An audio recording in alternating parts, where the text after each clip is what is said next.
It's the midday news on CoreTV News. I am Nifemi Oguntoye. Boko Haram insurgents have for the second time in 2 weeks launched an attack on Maiduguri, the Borno state capital. But like the forced attempt, troops backed by fighter jets repelled the attack. Members of the local vigilance group, the civilian JTF, were also part of the initiative that pushed back the invaders. Local residents say scores of Boko Haram members were killed during the battle that raged for hours. Defense headquarters has since confirmed that the terrorists suffered heavy casualties through its Twitter feed. The People's Democratic Party has praised the gallantry of officers and men of the Nigeria Armed Forces in repelling the insurgents in Borno and other troubled states in the north. PDP National Publicity Secretary Lisa Metu said in a statement in Abuja that the members of the armed forces have shown exceptional patriotism in risking their lives to protect those of other citizens and intensifying efforts to ensure that the nation is rid of terrorist activities. He also condoled with the families of victims of the attack while also comforting the displaced and the wounded and prayed God to restore enduring peace in the country. The presidential candidate of the All Progressives Congress, General Muhammadu Buhari, on Sunday denied a newspaper report that he will subject the military and other arms of government to probes if elected president in the February 14 election. Buhari made this clarification through a statement signed by Garba Shehu of the Directorate of Media and Publicity APC Presidential Campaign Organization. The retired military general, however, said his administration will deal with all cases of impunity and corruption, no matter who is involved. It also quoted Buhari as saying that he is passionately concerned about the conditions of the armed forces at the moment. Buhari, according to the statement, lamented that despite huge budgetary allocations, the country has failed to effectively deal with security threats, including the Boko Haram terrorism. The federal government has now given approval to the police for the acquisition of 2,564 vehicles to enhance security operations during the forthcoming general elections. Vice President Namadi Sambo, while speaking at the launching of 263 patrol vehicles for the police at the Eagle Square, Abuja, also appealed to party supporters to shun violence during the polls. Sambo, who represented President Goodluck Jonathan, says the procurement of the vehicles is aimed at boosting the capacity of the Nigeria Police Force to effectively deliver on its mandate. Speaking earlier, the Inspector General of Police, Sulaiman Abba, says the approval of operational vehicles was given by the President, but the first batch of the patrol cars comprising a 170 Nissan MP300 hard-body patrol pickup vans, 129 Nissan Frontier double cabin patrol vehicles, 50 Nissan patrol full-drive jeeps, 10 Toyota double cabin armored patrol vans, and 4 Ford 550 model 4x4 state-of-the-art armored personnel carriers are the ones being commissioned.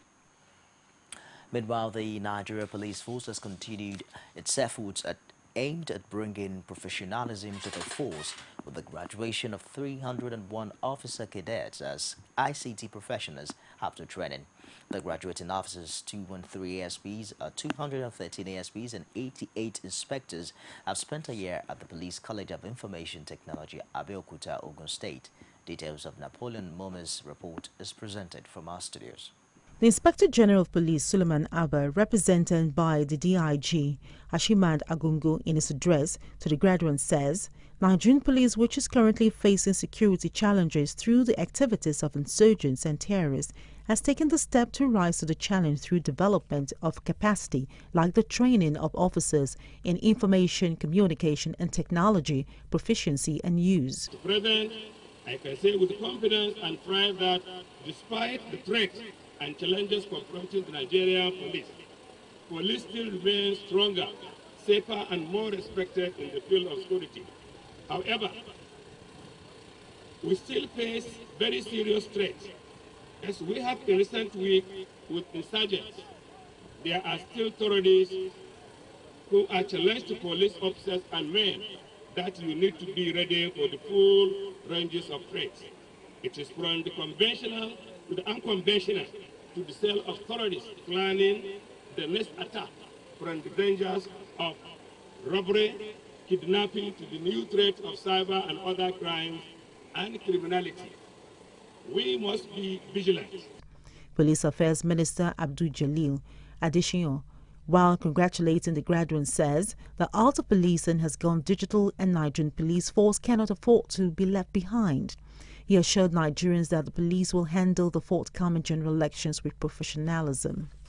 Policing has gone digital, and as a member of the global village, the Nigerian police force cannot be left behind. He added the president is committed to a free, fair and violence-free election. The president has repeatedly declared that, quote, my political ambition does not worth the shedding of the blood of any citizen of this country.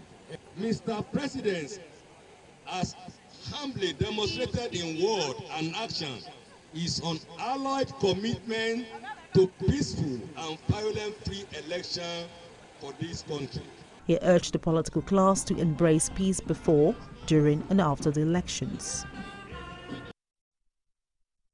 Matu Nazir Islam has urged former Niger Delta militants Tom Polo and Asari Dokubo to desist from heating up the polity ahead of the February 14 election. General Secretary of the Islamic group body, Khalid Abubakar Aliyu, said at a news conference in Kaduna that the atmosphere is becoming charged because of the war threats made by the duo. GNI added that clashes between rival political supporters and other incidents of political violence are also creating a tensed atmosphere similar to what was witnessed in 2011. The group, however, advised all stakeholders involved in the search for peace to step up their initiatives. Meanwhile, the All Progressives Congress says that the DSS and the police are guilty of double standards and lack of fairness following their silence on the war threat by two ex-militants Asari Dokubo and government Ekpemo Polo. In a statement issued in Lagos by its National Publicity Secretary Lai Mohammed, the party said it's insightful to note that the same security agencies that reacted with hysteria to the harmless comments by Governor Rotimi Amechi have suddenly lost their voices when the ex-militants threatened to wage war on the nation. APC said the implication of the conspiracy of inaction by the DSS and the police is that under the administration of President Jonathan, there are different rules for different Nigerians, wondering how the security agencies can be trusted to provide a level playing ground for all political parties before, during, and after the forthcoming general elections. The party also said that the silence is also a license for lawlessness and irresponsibility for the supporters of President Goodluck Jonathan. It's the midday news on CoreTV News. We'll take a break and I'll be back with more stars. Don't go away. Every day, every hour, and every minute, news break in Nigeria. Things happen so fast, it's most times difficult to track and comprehend them. But that's what we do right here on Digit 360. 2015, would you want to come back again? It's like asking Jesus Christ if he knew he was going to die, will you want to come back as the savior of the world again? We do not just help you track the stories, we break them down, explore all the angles, analyze the issues so that you can fully comprehend the stories and use them to make the right decisions.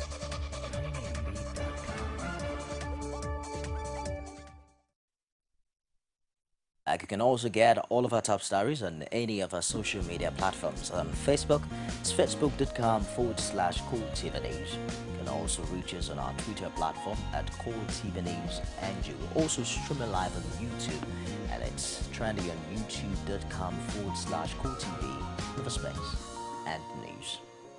Moving on now, apparently in response to huge public outcry, the Independent National Electoral Commission, INEC, has extended the deadline for collection of permanent voter cards to Sunday, 8th February 2015. This information was contained in a statement issued by the Chief Press Secretary to INEC Chairman Kayode Idowu in Abuja on Sunday. He said this latest information supersedes the earlier deadline of Saturday, 31st January 2015.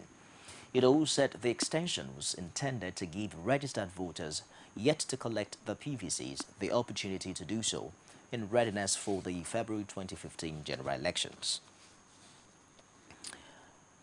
Barring any last-minute change in plans, the People's Democratic Party's presidential rally earlier fixed for today in Damaturu, Yobe State will no longer hold. President Goodluck Jonathan, Vice President Namadi Sambo and other top officials of the PDP were earlier scheduled to take the president's re-election campaign to Gombe and Damaturu today. It was however learned that a decision to call off the Damaturu rally was taken on Saturday after members of the president's advance team had already arrived at the state capital. When asked why the rally was put off, the official simply said it was an unfavorable security report. The top presidency official said that when it became clear that the rally would no longer hold as scheduled, members of the president's advance team left Damaturu for Abuja on Sunday. He said the team had left the town before an explosion was recorded in front of the residence of the PDP candidate for the Potuskum Nangere Federal Constituency in the state, Sabo Garbo, opposite the Federal Government College in this town. 8 workers evacuated a man injured in a suicide blast in Potuskum, Yobe State on Sunday. By the PDP timetable, the campaign train is expected to visit Mina and Lokoja on Tuesday, Bini and Asaba on Wednesday, and Yenagua on Thursday, before rounding it off on Saturday in Abuja. Meanwhile, the national leader of the All Progressives Grand Alliance, APGA, and Governor of Anambra, Willie Obiano, says President Goodluck Jonathan remains the presidential candidate of the party for the 2015 general elections. Obiano stated this during the flag-off and campaign rally of APGA held at the Ake Palace ground in Abeokuta. Details from Napoleon Momo is in this report presented from our studios.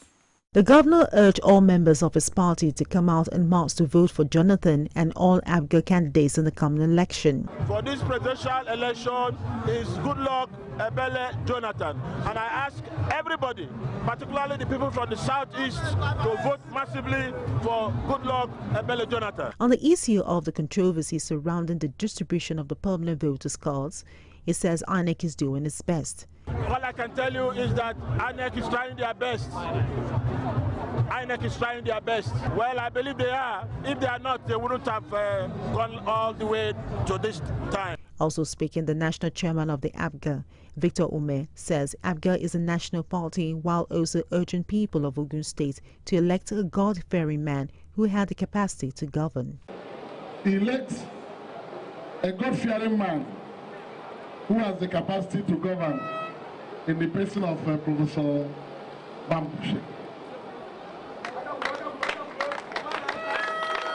All our other candidates, we urge you to vote for them. APGA is a progressive party. It is a democratic party where people are not oppressed. If you are the best, you are given the opportunity to offer your best in the service of the people. Obiano later presented the governorship candidate of APGA in Ogun State, David Bambushe, to the party's supporters. Earlier, Governor Obiano and members of the party paid a courtesy visit to the Alake of Egbaland, Oba Adedotu Gbadebo. The Oba said people have the right to vote for their choice. What group you want to belong to? When you have looked at what they have to offer, what they promise, then you join them and to go on together with them realize the dream of that group or association.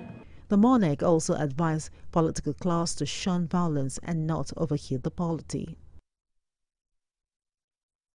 Church, also known as Winners Chapel, has dismissed reports that its founder, David Oyedepo, vowed to unleash the gates of hell on anyone who opposed the re-election bid of President Goodluck Jonathan. President Jonathan earlier visited the headquarters of the church at Ota, Ogun State on Sunday, January 25. Shortly after the visit, there were reports that Oyedepo allegedly declared a public support for the president. The church, in a statement, said those spreading the rumor should have obtained the video clips of the service and verified the claim. The church added that the rumor is the handiwork of mischief makers. It also said Oyedepo did not call the president to the altar for any special cleansing or deliverance. The church concluded that the president did not come to the altar for any special blessing, as alleged, and that he also sounded a note of caution before his speech about people reading meanings into his presence in church. Lagos State Governor Babatunde Fashola insists that the governorship candidate of the People's Democratic Party, Jimmy Agbaje, is owing a 4-year tax on one of his properties. This is in response to a rebuttal in some newspapers by JK Pharmacy Limited, speaking through his special advisor on media, Hakim Bello. The governor said in a statement that the issue at hand has to do with the property on 9 Randall Close, Apapa. He noted that the land use charge on the business premises of JK Pharmacy at Randall Close was not paid for in 2009, 2010, 2011, and 2012. Governor Fashola, beg your pardon, however, acknowledged that payment was made for 2013 and 2014 on the same property. He added that the amount due is 1.6 million naira, meant to be paid into the coffers of the local government to fund primary education and primary health care. Barely a few days after the signing of a peace accord for peaceful elections in Lagos, a member of the House of Representatives and Lagos West senatorial candidate of the All Progressives Congress, Solomon Adiola, also known as Yayi, has cried out for help over the alleged incessant attacks on the supporters by his People's Democratic Party opponent Segun Adewale, also known as Ero, the latest of which occurred on Saturday night. He urged the police in the state to address the issue before it gets out of hand. CoreTV News presents this update on the issue. Solomon Olamilekan Adeola, while addressing the press, says he and his supporters have come under constant attacks by his PDP opponent Segun Adewale, describing the latest attack as a brazen attempt to kill him. He says he was in his office with his campaign team when he heard a volley of gunshots fired from the street as his supporters took to their heels. He added that the security men attached to his office confirmed the presence of Segun Adewale in the midst of the gunmen who attacked his office on Adeni Jones in Ikeja. I think the story in today's Nation and his Facebook confirmed that emphatically, that he was here to lay complaint about his billboard and the facing of his posters. So that confirmed that yes, Segun Adewale was here in person. And there was another question is, from there, where are they heading to? Jimmy Agbaje was to be honored. As I've said earlier on, I'm less concerned about the PDP.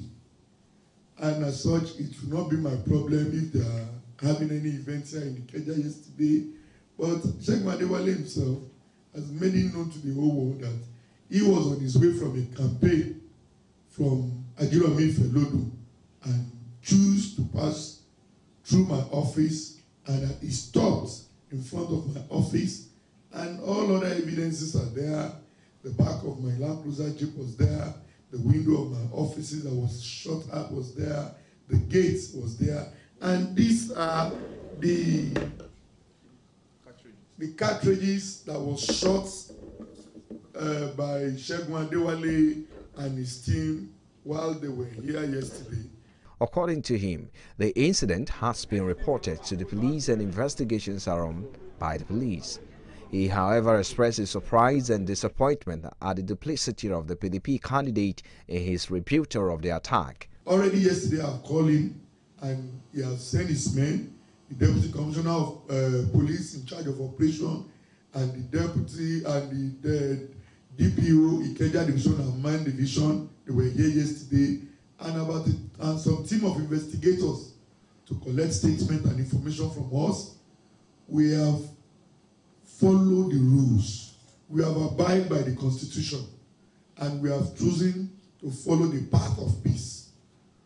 And I pray and I hope that this time around the police will not be treating this matter with a kid glove. If it is true, they are sincere with having a very peaceful and non-violent election. Segun Adewale, however, on his Facebook page says the alleged attack was an attempt on his life while returning from a campaign rally at Ajeromi Felodu through Adeni Jones, and also expressed surprise at what he described as a twisting of the facts. While both sides continue to point fingers at each other, investigations will reveal what actually happened on Saturday night. than 2 weeks to the general elections, the Edo State chapter of the People's Democratic Party has warned the ruling party in the state, the All Progressives Congress, to stop the constant unprovoked attacks on its members, saying that such unwarranted attack will no longer be condoned. State chairman of the party, Dan Obi, made this disclosure in his response to an attack on 11 buses conveying members of his party to its mega rally at the Omongokwa in Oriawan local government area of the state. A correspondent filed in this report. Dan Obi, while addressing the large crowd of party members at the rally in the communities of 12 wards, says PDP members have once again been attacked by suspected APC thugs along Urumehe community where the Deputy Governor Pius Ubudu, an APC member, hails from. He added that the members of the party were on their way to attend the rally from Ibanke, where they were attacked. We are attacked at the Deputy Governor's village. Let me say it here. Let this be the last time that APC members will attack members of PDP for any reason. We are law-abiding party members, but there is a limit. We will take this insult. But for now, we are going to report this particular incident to the police, and we expect them to take action. Earlier, the party chairman called on the people to vote for President Goodluck Jonathan and all the PDP candidates in the state, saying they will not be disappointed. He emphasized a vote for Muhammadu Buhari will spell doom for the nation. Under Buhari, we have decree number 4. There was no freedom of speech, and he will reintroduce decree number 4 as president. That is why we have come up powerfully to reject Muhammadu Buhari. For President Goodluck Jonathan, raise your hand.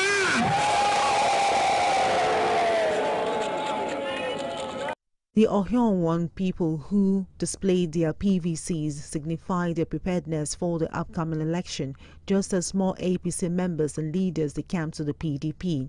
Dan Obi, in his welcome to the new PDP members, faulted Adams Oshomole for his leadership and administration style. He has not shown enough that he's from Oriawan. Everything went there to say, Oshomole the carrier go Iyabu. Which one did bring come Oriawan?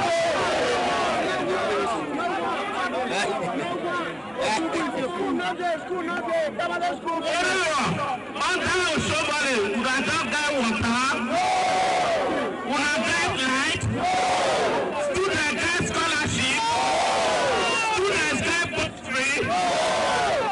This Oshomole must go. Meanwhile, APC State Publicity Secretary Godwin Eraho says the PDP allegation is nothing but a smear campaign against the deputy governor. Outside Nigeria now, Egypt's state media and security officials have disclosed that an Egyptian court has ordered the deportation of jailed Al Jazeera reporter Peter Grest to his native home country, Australia. The security officials also confirmed that Grest is already out of Egypt and on his way to Australia. A Cairo airport official also says the journalist boarded an Egyptian flight to Larnaca, Cyprus that took off shortly after 1600 local time, 1400 GMT on Sunday. Grest spent 400 days behind bars in Egypt after being sentenced to 7 years in prison for allegedly aiding the Muslim Brotherhood group, blacklisted as a terrorist organization by Egyptian authorities in a case that sparked international outcry. Though there was no word on the fate of his two other Al Jazeera colleagues, Canadian-Egyptian Mohammed Fahmy and Egyptian Bar Mohammed, who were sentenced to 7 and 10 years respectively on similar charges. However, Fahmy's fiancée says she is hopeful that he will also be released soon. Al Jazeera, while welcoming Grest's release, says it will not rest until the other journalists are freed. The trial of the three journalists has been labeled a sham by rights groups, while foreign countries, including the U.S., have expressed their concern over their detention. And that wraps it this hour on CoreTV News. Join us again at the top of the hour for more stars. I am Nifemi Oguntoye. Thanks for being there.